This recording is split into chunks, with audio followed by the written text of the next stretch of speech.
Dobar dan, dobrodošli još jednu emisiju Peti član. Svi ljubitelji kućnih ljubimaca, ali i životinja u narednih pola sata uživaće u novoj priči.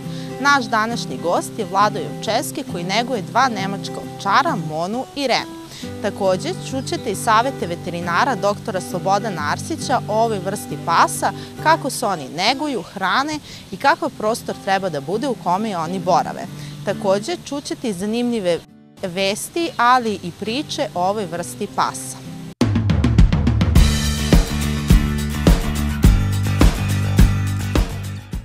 Dobar dan, dobrodošli u emisiju Peti član. Evo za početak da predstavimo vaše ljubimce, koja su rasa i kako su oni došli u vaš dom.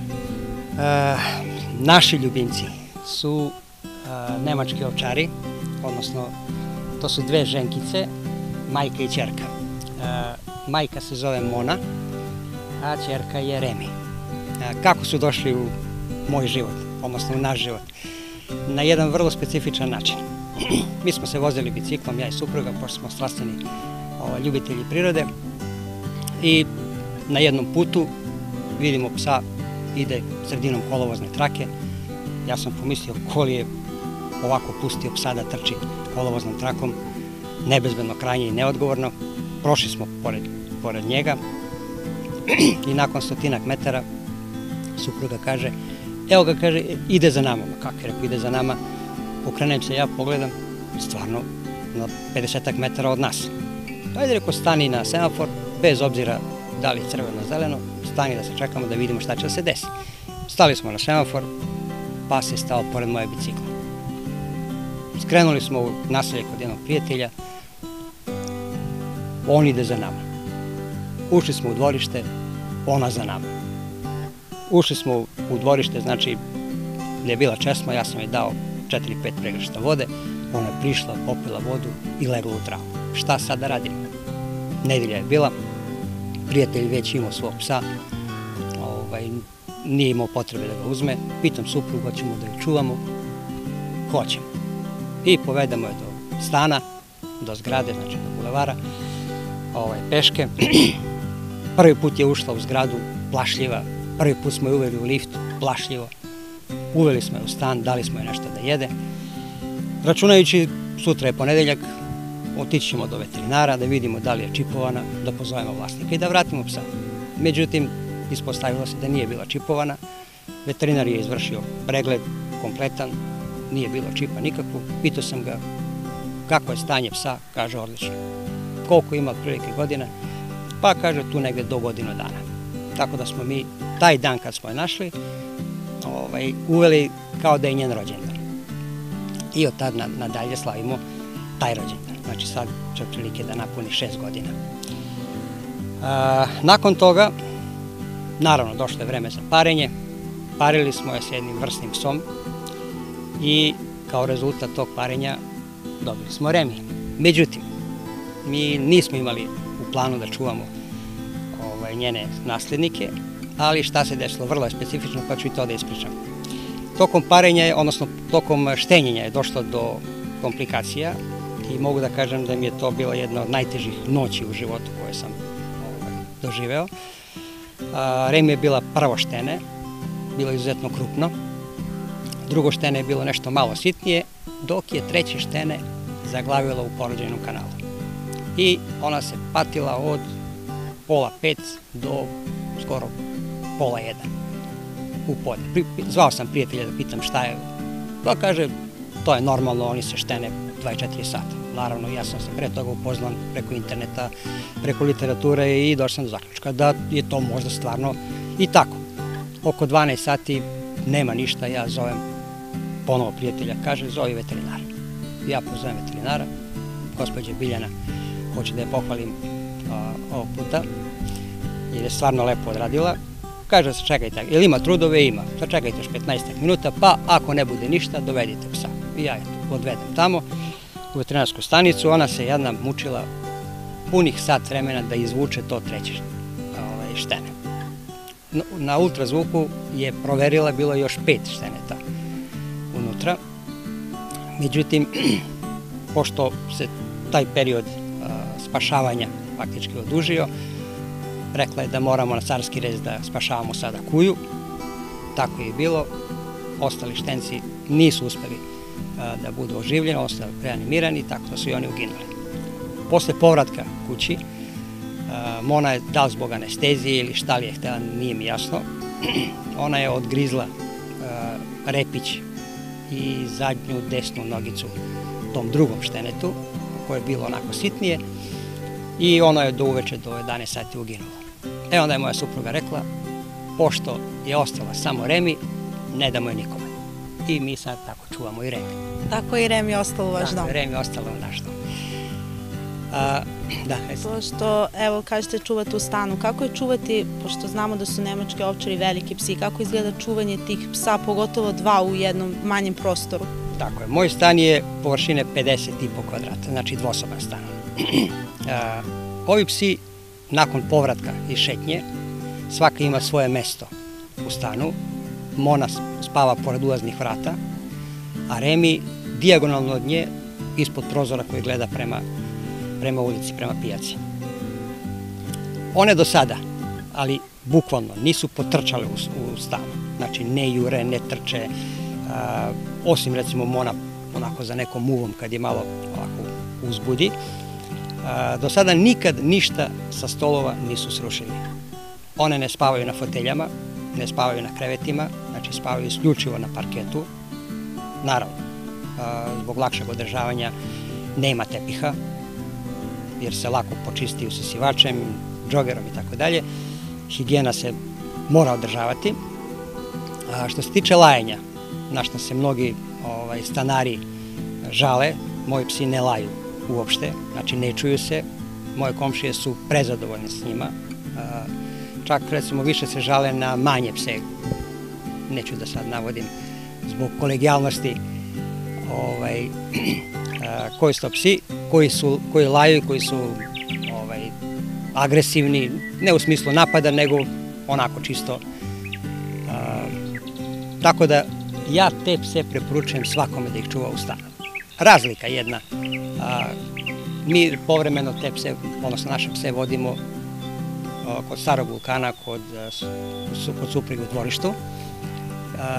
Oni se tada pretvore u one najobičnije pse, znači ulične pse. Laju sa svim ostalim kolegama iz ulice, trče po dvorištu, jure mačke i tako dalje. Tako da za stan idealni su za čuvanje. Kako izgleda jedan vaš dan? Kako provodite dan? Moj dan je vrlo interesantan. Ja pre svega njih 4 puta dnevno šetam.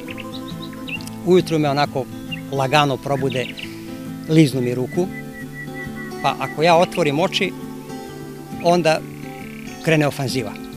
Znači, intenzivnije buđenje. Sve dok ne otvorim oči, one su mirne, ili recimo ako kažem rano je, vrati se svaka na svoje mesto i to je to. Jutarnja šetnja traje od 6 do 7, pola 8 ujutru, dokle je odobreno od strane vlasti. Šetam ih uglavnom pored nišave, znači dok još nema nikoga kome bi smetalo. One se izjure, istrče, ispune sve svoje potrebe fiziološke i to je to. Posle toga dobiju svoj jutarnji obrok, hranim ih granulama i do otprilike 12, pola 1 one spavaju, odmaraju, imaju dovoljnu količinu vode, popiju vodu, opet odmaraju. Kad dođe vreme za njihovu popodnevnu šetnju, odnosno podnevnu šetnju, oko 1 sat, takođe, bez obzira da li je vrućina ili nije, ja ih izvedem, isto sat vremena prevedeno po 5 km. Znači svaka šetnja nam traje otprilike oko 5-6 km. I tako 4 puta dnevno.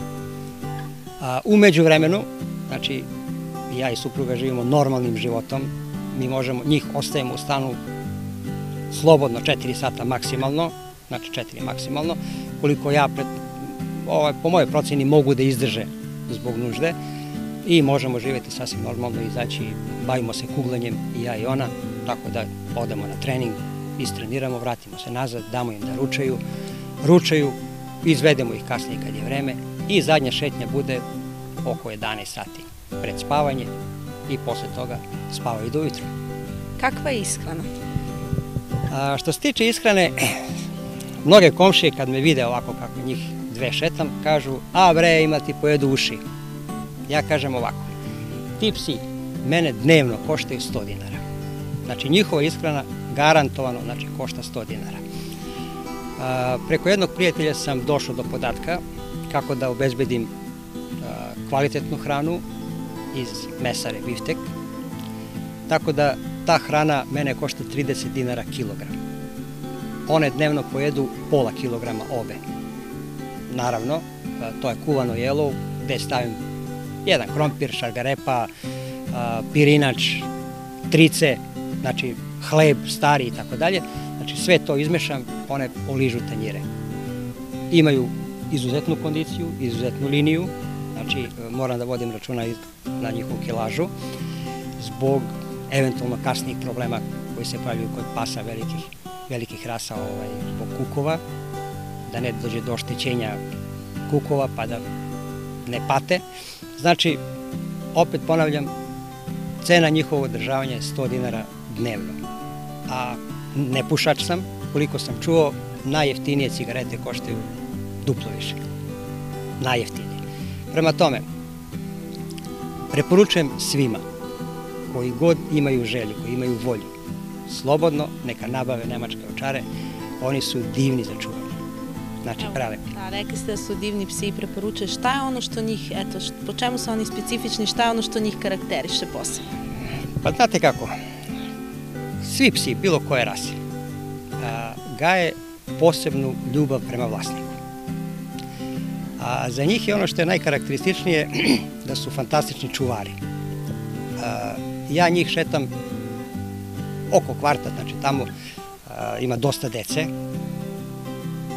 predškolskog, odnosno školskog uzrasta do 10, 12, 15 godina, koji slobodno prilaze njima, igraju se sa njima, maze se sa njima. Nikad se nije desilo da bilo koja od njih pođe energičnije, bez obzira šta oni radili, naravno ako nagaze na rep ili na nogicu, onda će ona instinktivno da reaguje, naravno neće ih ujesti, da vam posla.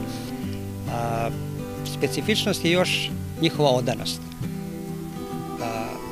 Ono što je vrlo lepo, što ja doživljavam kod njih, recimo dok ih šetam, hodamo zajedno, a ova mlađa malo pa gleda ovako gore u mene u oči. Znači, jednostavno zapazim da je tužna ako ja ne pogledam. Drugo što je vrlo važno, kad ja izlazim iz stana, idemo na trening ili idemo u šetnju, ja njima kažem, sedite kući, čuvajte stan. One stoje ovako, gledaju u mene i samo se pita, kao da hoće da pita, a kad će da se vratiš? Eto, i onda naravno, gde god odem, meni uvek u podsvesti taj njihov pogled, da se vratim, da budem s njima. Da, čuli smo da, eto, i sa decom su, kakve su sa vašom porodicom i sa drugim psima? Kako reaguju na druge životinje sem psa? Ovako, što se tiče drugih pasa, vlasničke pse na neki način prepoznaju i sa njima nema nikakvih problema. Jedino što ne podnose to su psi lutalice, koji opet na svoj način znaju da prepoznaju otprilike gde im je mesto, pa kad nas vide da prilazimo, svako se skloni na svoje mesto, ode i na neki način sarađujemo, živimo zajedno. Oni u svom kvartu, mi u svom kvartu. Kakvi su sa drugim ljudima? Sa drugim ljudima su veoma miroljubivi, znači svako može da im priđe, svako može da ih pomazi. Naravno, preporučujem ljudima, obično ljudi pođu preko očiju da ih maze između, znači po glavi odozgo. Naravno, svaki pas reaguje, podiže glavu jer više ne vidi vašu ruku. Znači, najbolji način za maženje je ispod vrata. Ispod vrata i po grudima. Tu najviše vole da se maze, prema tome slobodno svakom psu priđite da vam unjuši ruku, bez straha, jer koliko sam napravio neku analogiju sa pčelama, pošto sam se i time bavio nekada i proučavao literaturu, kaže kako pčele prepoznaju onoga koji se boji. Pčele ne podnose neugodne mirise, znoj između ostalog. I odmah će, čim izađe iz košnice, prvo da ubode onoga ko se boji, znači koji miriše na znoj, tako i psi. Kad priđe i vidi, omiriše vašu ruku i vidi da se vi ne bojite, znači nema neprijatnih mirisa, tu je sve završeno. Posete veterinaru? Posete veterinaru su redovne. Znači, psi su se redovno vakcinišu protiv besne ili ostalih bolesti pasa. Čipovane su naravno, ono što mora, imaju svoj karton vakcinacije. Srećom do sada nismo imali nikakvih zaraznih bolesti, jer ja vrlo vodim računa o tome gde ih šetam, kako se ponašaju u šetnji, ne dozvoljavam da njuše tuđe tragove, jer je jedan od načina prenošenja zaraznih bolesti baš upravo preko mokraće. Tako da, eto, čuva nas neko. Kakva je nega, pošto su specifični veliki psi, dlake? Evo ovako, najiskrenije da vam kažem, znači, neke posebne nege nema. Zašto? Ja ih svako jutro šetam u vreme rose. One se tu istrče, izvaljaju se u travi, na neki način okupaju se, tako da se one uopšte ne osjećaju. Imali ste prilike da budete pored njih, ja mislim da niste osetili nikakav neprijatni miris. Što se tiče češljenja, jedino primenjujem češljenje sada, evo konkretno Remi je u fazi odbacivanja podlake, pa onako povremeno počešljam, skupim dlaku, bacim u kantu za đubre, što preporučujem i ostalim vlasnicima pasa da rade, da nas naravno građanstvo ne bi osuđivali po tom pitanju, jer to je nešto što je beznačajno, jednostavno, a i odgovorno prema okolini.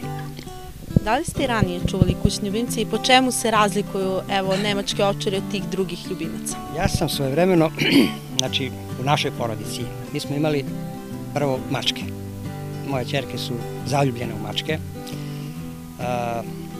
pa smo sticajem okolnosti kroz duži vremenski period čuvali mačke, tako da je non stop kod nas bila neka domaća životinja. Jednom prilikom mir, jednom prilikom opet na jedan specifičan način dobio sam od jednog prijatelja škotskog ovčara, Lesija, koga smo čuvali 6 godina i nažalost zbog mog boravka na ratištu 1991. godine u jednom dužem vremenskom periodu, 6 meseci me nije video, puklo mu je srce od tuge, samo je sišao u podrum, legao i to je bilo to. Dugi niz godina nisam hteo da uzmem nekog drugog psa, međutim, eto, ajde sad sam u penziji, pa imam malo više slobodnog vremena i nisam ja uzeo Monu, nego je ona nas našla, a kad me je već našla, onda nisam hteo da je odbacim. Prvo sam učinio, da tako kažem, jedan pozitivan gest prema društvu, jer sam udomio napuštenog psa, a drugo, svoju želju da imam kućnog ljubimca sam ispunio i nadalje smo naše sudbine spojili. Zašto su oni vaš peti član ili treći, četvrti, koji po redu? Pa sad su momentalno treći i četvrti član ovde, pošto su moje ćerke se udale, svaka otišla svojim putem, starija ćerka je lekar i kao mnogi naši lekari koji ovde nisu mogli da nađu zaposlenje, otišla je u Düsseldorf, specijalizira neurologiju tamo, još nekih godinu dana da završi specijalizaciju, pa ide dalje, tamo je sa suprugom svojim, koji je arhitekta, takođe i on nije mogao da nađe neko zaposlenje ovde kod nas, nažalost takva nam je situacija. Mlađa ćerka je u Kruševcu udata, imam unuku koja je juče bio rođendan, 3. rođendan, čestitam još jedan put, lepo smo ga proslavili i malog unuka od 13 meseci, pa eto, njih dve su na neki način kompenzacija, pošto ne mogu često da budem sa unučićima. Stanje u društvu je tako da ni penzija nije nešto naročito velika. Jeste da je Kruševac 76 km odavde, ali ne mogu baš često da si priuštim to. A i nemam kome da ostajem njih. Hoću da napomenem samo da se zahvalim mom velikom prijatelju Zoranu Veljkoviću, moj kolega sa bivšeg posla, koji nam stvarno priskače stalno u pomoć. Kad god nam treba višednevni boravak pasa, on ih rado prihvati kod sebe u selu Lalinac, u svoje dvorište, uz njegova 2 psa i naša 2, lepo se izigraju, barem znam da su na sigurnom, one nisu nešto mnogo zahtevne po pitanju hrane, važno da imaju dovoljno vode i to je to. Znači oni su zamenile neke stalne članove. Tako je. Hvala vam što ste bili sagovornik emisije Peti član. Hvala i vama što ste me pozvali da učestvujem u toj emisiji.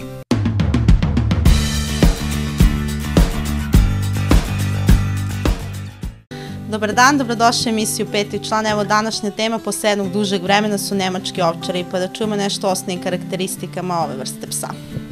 Pa, nemački ovčari, poznati u našem narodu kao vučjaci, iz jednog prostog razloga, zato što liče na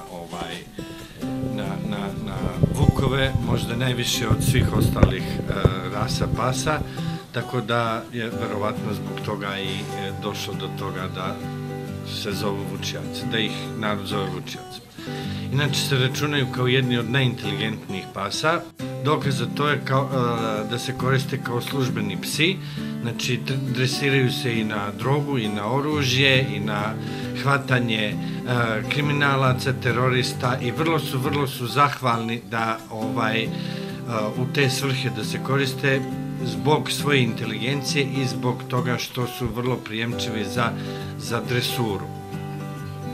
Inače su vrlo odani psi i ako se čuvaju, a preporučuje se da budu u dvorištu, znači nije baš preporuka da se čuvaju u stanu, jer traže slobodu i traže da se šetaju i da se kreću što više.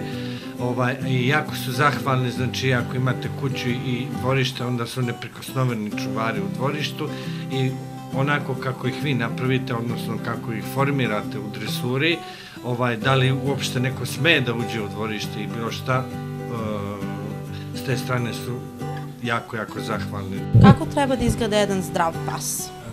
Jedan zdrav pas treba da izgleda naravno za njih je jako važno da imaju podignute uši, da im je rep podignut, odnosno da su veseli. Kad su veseli, oni mašu repom, razdragani su, hoće da se igraju. Jako je važno da im je dlaka sjajna, da nije krta i da ne puca lako, zato što to govori o nekim drugim bolestima. Lepo negovani psi upravo imaju tu sjajnu dlaku, gustu, linjaju se onda kad im je vreme da se linjaju, a ne u nekog sred leta kada uopšte ne treba da se linjaju. I jako je važno da se redovno, kao i sve ostale rase pasa, da se redovno čiste od parazita, jer prisustvo parazita zna da predstavlja veliki problem i za zdravlje, a i da se, za kompletno zdravlje, a i da se odražava na kvalitet kompletnog krzna, odnosno dlake. I treba da se obrati pažnja, pošto oni spadaju u rase srednje veličine, izduženi su i treba da se redovno, kao što sam rekao, čiste od parazita, a u posljednje vreme su se pojavili i taj nesretni srčani crv parazit i trebalo bi da im se uvedu i neki drugi lekovi kao recimo milprazon ili nešto tako što čisti od te vrste parazita koji jako znaju da izazovu velike probleme. Evo da kažemo za gledalce koji ne znaju šta je to srčani crv. Srčani crv je jedan parazit koga prenose komarci. Postoje određeni preparati i najbolje su te tablete, taj milprazon, i kad se daju rešavate problem s njim, a to je crv koji se useli u srce i onda zna da ih i bude i 20, i 50, i 100 i da izazovu takav problem da jednostavno dođe do zastoja srca. Spomenuli smo bolesti. Koje mogu bolesti da napadnu nemačke ovčare? Pa, kod njih postoje, doduše tu su malo krivi i odgajivači, ali da biste dobili sertifikat o zdravstvenom stanju nemačkog ovčara, obavezno mora da mu se snimaju kukovi, jer u velikom procentu se rađaju sa displazijom kukova, a displazija kukova je eksterijerna mana i kao takvi oni se isključuju iz priploda. To je otprilike nešto što se na prvu uradi kod nemačkih ovčara, da se snimaju kukovi, da se vide da su kukovi dobri, onako kako treba da budu, da bi kasnije mogli da se ili idu u priplod ili uopšte da ga čuvate ili vrlo, vrlo teško da se gleda pas koji ima displaziju kukova, onda to nije dobro, boli ga, cvili, ne može da trči u nekom podmaknijem stadijumu, tako da oko toga baš treba da se vodi računa. Ishrana i prostor u kome treba da borave?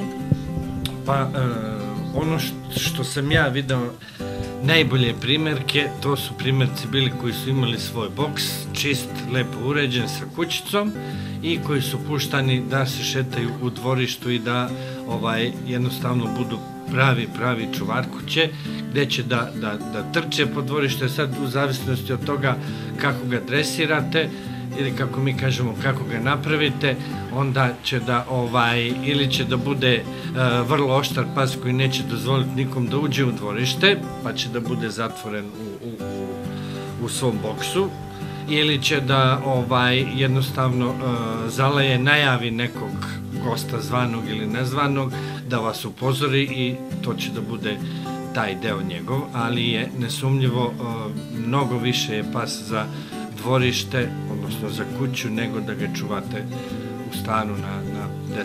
spratu solitera nekog ili tako nešto. Ishrana treba da se prilagodi njegovom uzrastu, starosnoj dobi, težini. Uglavnom u posljednje vreme, posljednjih 10 godina sve se svelo na ove briketirane hrane.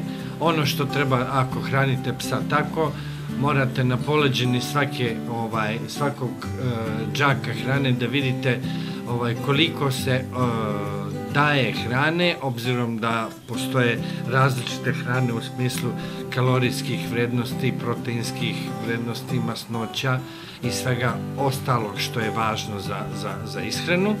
I na poleđini imate količinu po težini i po starosti koju pas treba da pojede. Zašto biste preporučili ovu vrstu psa za 5. člana ili kućnog ljubimca? Pa upravo zbog toga što može dosta toga da se uradi s njim, znači da se lepo izdresira, a ako to uspete onda imate vernog i odanog prijatelja za ceo život. Hvala što ste bili sagovornik emisije 5. član.